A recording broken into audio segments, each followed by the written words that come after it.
This is one of the worst things somebody's probably ever done to me while street performing.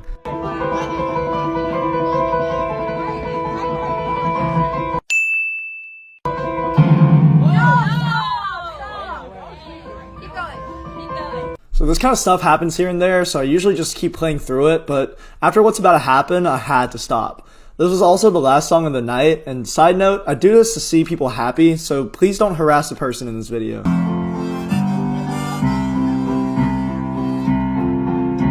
And the waitress is practicing politics as a businessman serving it stoned. They're sharing a drink they call loneliness, but it's better than drinking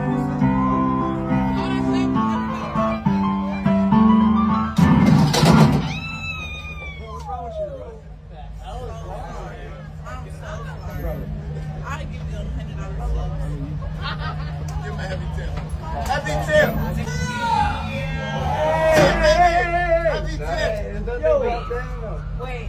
ain't no way she's Ooh, that morning!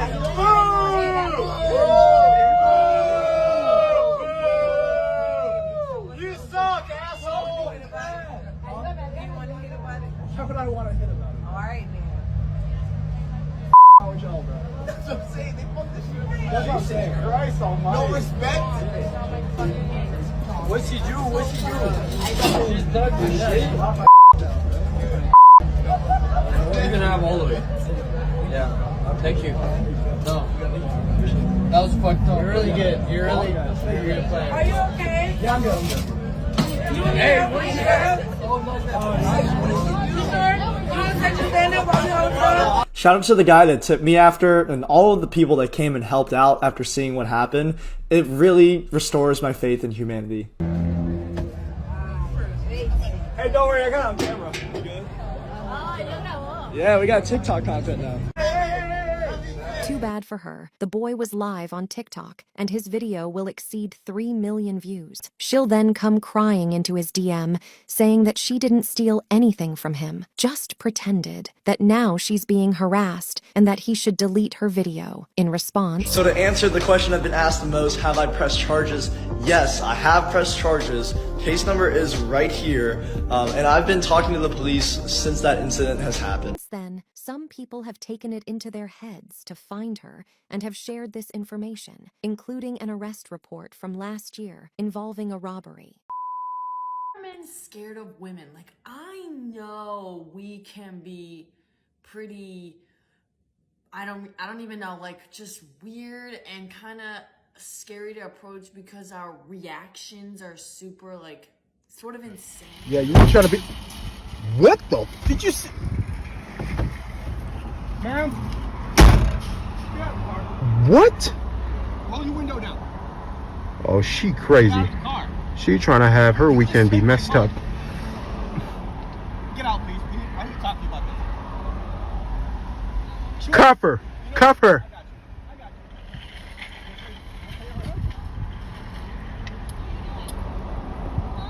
you. Oh, he cuffing the door to the cart. Ugh.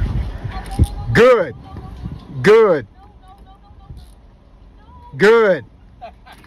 That's what she deserved. That's what you deserve. That's exactly what she deserved. Okay, you guys, I don't know what the hell is going on with the men in Chicago, but when I go out, like, no one comes up to me, which I'm like, that's so confusing because do you see this face card?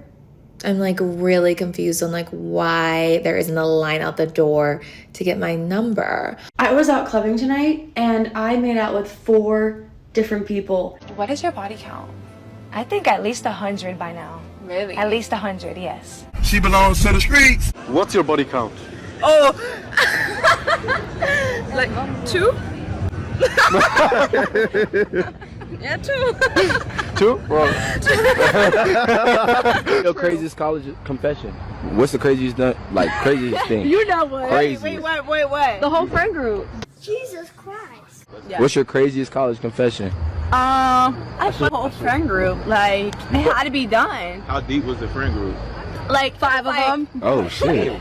3 out of 5. 3 out of 5? 3 out of 5. Like, it had to be done. Like, what is your confession? I got trained.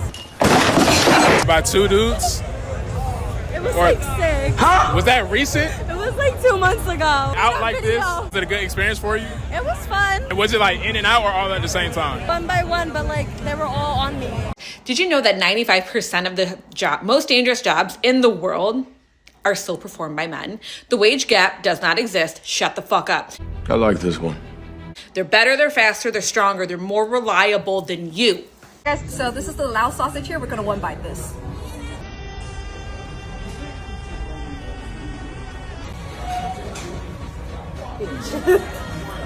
We gotta follow. All right, let's go. Cheers.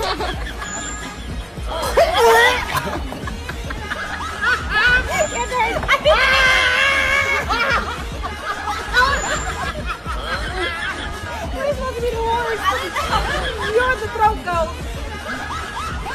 What you just witnessed isn't just a collection of random TikTok videos, it's a perfect snapshot of the complete collapse of feminine behavior in Western society. This isn't about individual bad actors or isolated incidents. This is the inevitable result of decades of telling women that consequences don't apply to them, that their feelings justify any behavior, and that society will always clean up their messes. Let's start with the street performer theft. This woman literally stole money from a working man in broad daylight, while he was trying to make a living.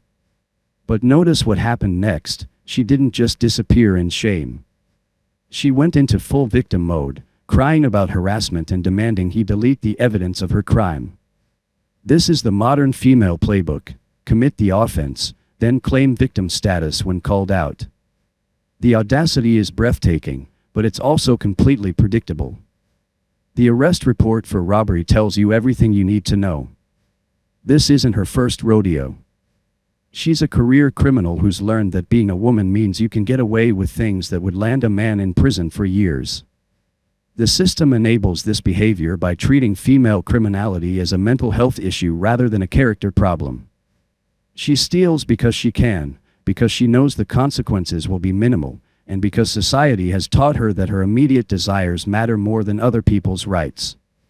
Then we get to the club girl bragging about her body count of over 100 men.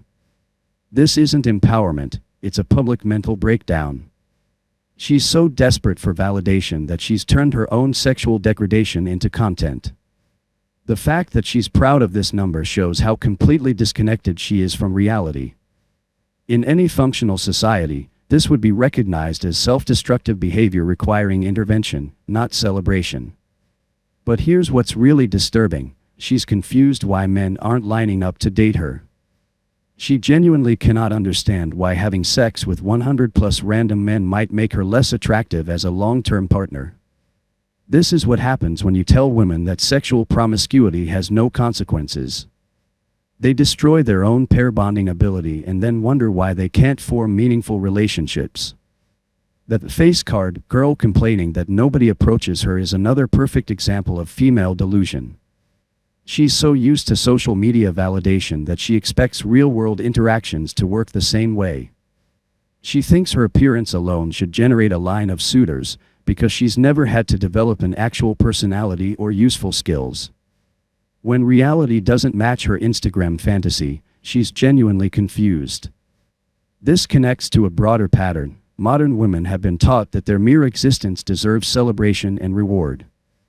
They don't understand that attraction, respect, and relationships require more than just showing up and looking decent.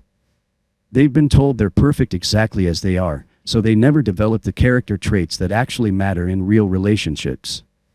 The group interview about sexual experiences reveals something even more disturbing.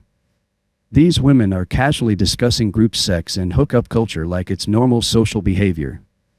They're not just participating in their own degradation, they're normalizing it for an entire generation.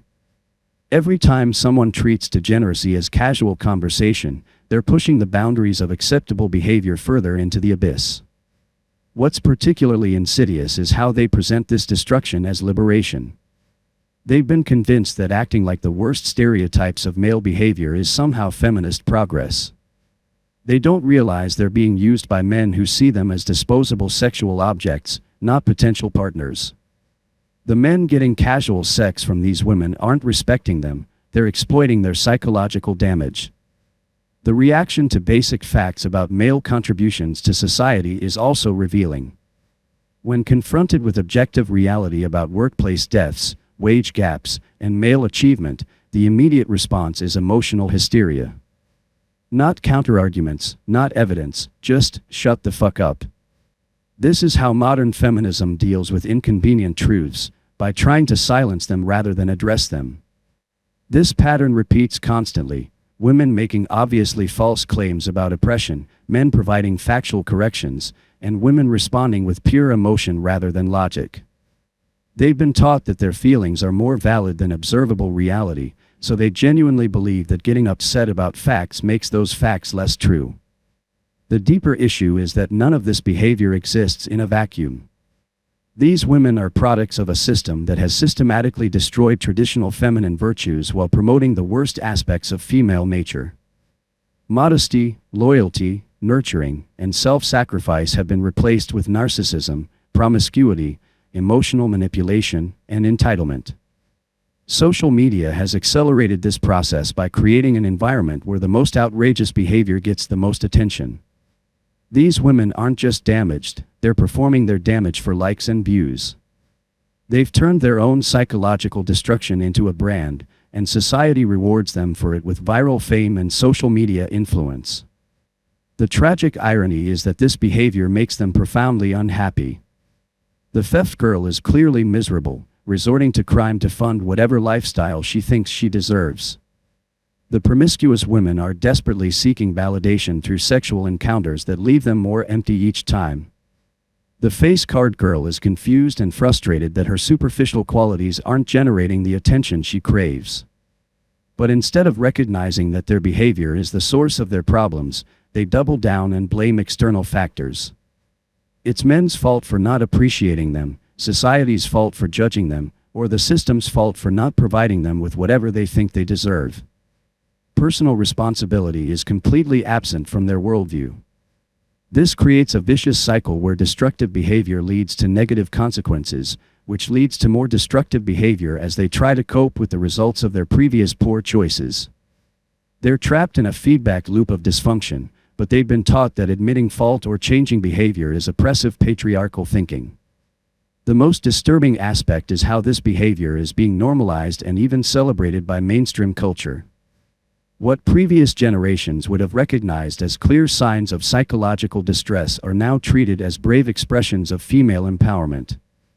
The institutions that should be guiding young women toward healthy behavior are instead encouraging their worst impulses.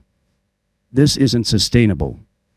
A society where women behave like this cannot maintain basic social cohesion, stable families, or functional relationships between the sexes. We're watching the real-time collapse of the social contract between men and women, and these TikTok videos are just the symptoms of a much deeper cultural disease. The solution is to recognize that the entire framework of modern feminism has been a catastrophic failure. Until we're willing to admit that traditional gender roles existed for good reasons and that abandoning them has been a disaster, we'll continue to see more theft, more promiscuity, more delusion, and more emotional instability. These women aren't evil. They're victims of an ideology that convinced them to destroy themselves while calling it liberation. The real villains are the academics, activists, and media figures who sold them this poison while knowing exactly what the consequences would be. They turned an entire generation of women into walking cautionary tales, and now we all have to live with the results. The saddest part is that many of these women will eventually wake up to what they've done to themselves, but by then it will be too late. The theft girl will have a criminal record, the promiscuous women will have destroyed their ability to form lasting relationships, and the narcissistic ones will have wasted their prime years chasing validation instead of building meaningful lives. This is what the death of a civilization looks like, not war or economic collapse, but the systematic destruction of the basic social bonds that hold society together. And it's all being documented on TikTok, one cringe video at a time.